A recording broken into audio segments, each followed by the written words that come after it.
May kinausap na ako na tao.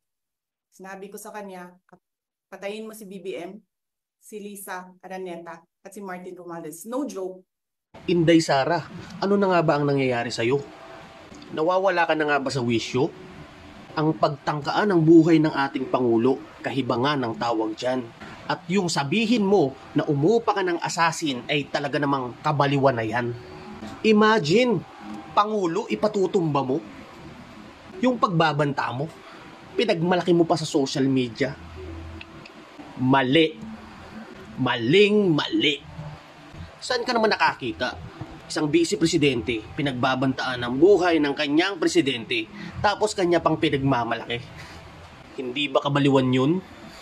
Alam naman ng lahat ng tao na kapag nawala ang ating Pangulo, ang papalit at makikinabang sa kanyang pwesto ay ang ikalawang Pangulo.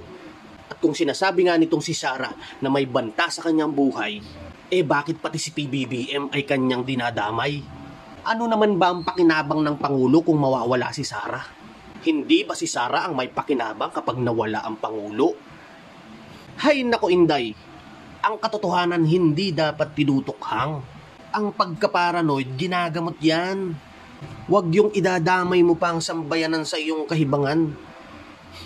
Ang pagbabanta sa buhay ng Pangulo, may pananagutan yan sa batas. No one is above the law. Kung ang Pangulo nga kaya mong ipatumba, what more pa ang kaya mong gawin sa iba? Basic na lang talaga sa inyo yung tukhang, ano? Dati yung mga small time lang, yung napapas lang. Ngayon, big time na. Upgraded na. Pangulo na yung gusto mong itumba.